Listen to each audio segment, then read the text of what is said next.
20 years ago, close to it, I had this crazy idea of starting a feed yard. We were living in Missouri, and Dale was buying cattle from Joplin Sale Barn, and Jackie Moore there told him that he needed to come out and look at a little starter yard that was in Oklahoma. I left my wife and 2 kids at home and took off for western Oklahoma. It was in kind of a disarray, growed up in weeds, but for some reason it was something I thought could be mine. And so I basically thought that we should have it, and I went back and told Mary that we needed to buy a feed yard, and for some crazy reason, she just went right along with it. I mean, just not even really any questions. She just said, okay.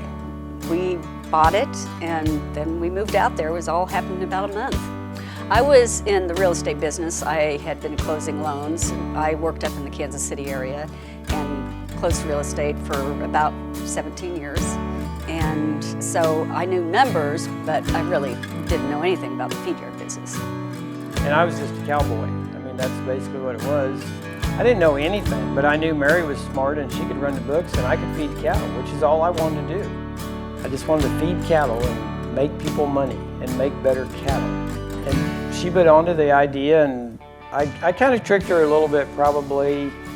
There's some pretty places between western Oklahoma and Missouri that maybe I took a few pictures of and showed her that we was going, and we didn't exactly stop there, we just kept right on going. So, but she still followed me all the way. 2 girls and a trailer full of horses, and we arrived in Gage, Oklahoma in December of 2000. First, I would describe my dad as a risk taker in both business and personal life. He thinks of the big picture and really wants to run with it. And then my mom kind of levels him out with being the kind of the analyzer. One thing that I think is a misconception about owning your own business is that you have it easy. But what people don't understand, it's not a 9-to-5 job. You know, my dad will be on the phone at 9 p.m. at night talking to a producer because that producer still wants to check in and see how they're doing because they care about the animals that they raised. We struggled financially probably for the first 15 years. Just like any business owners, we go to seminars and we started realizing that what drives everything is the consumer.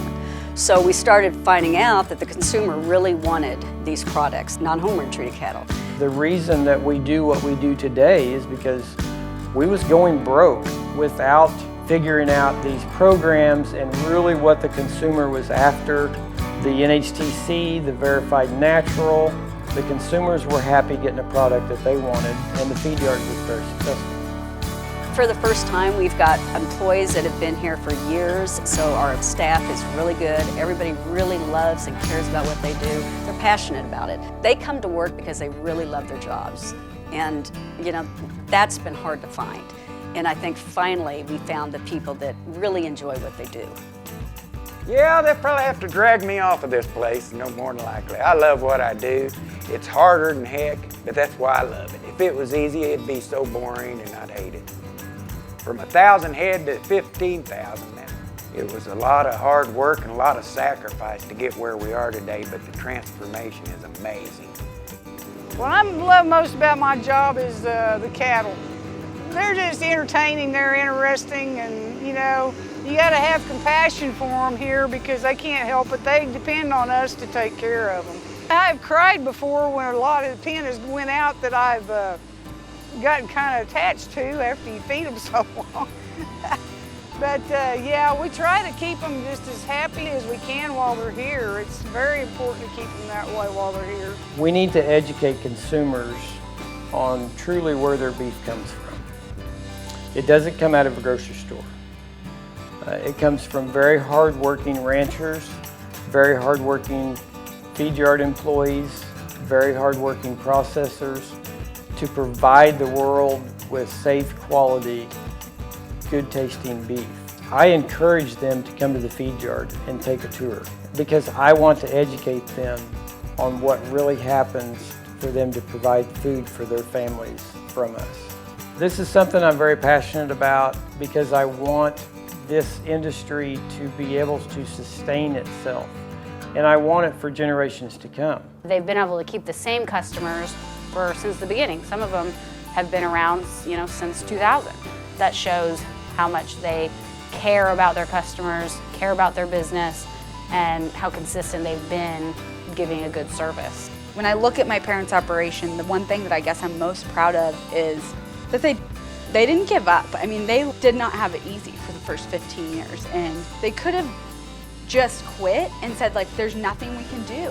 But they were very, very good at innovative and persistent about fixing it. Failing was really never an answer for them. I don't think that we would be as successful as we are now without the rocky road that we took. So I think everything has its challenges and everything has its rewards. And if you don't go through the challenges, you're not going to end up with the rewards.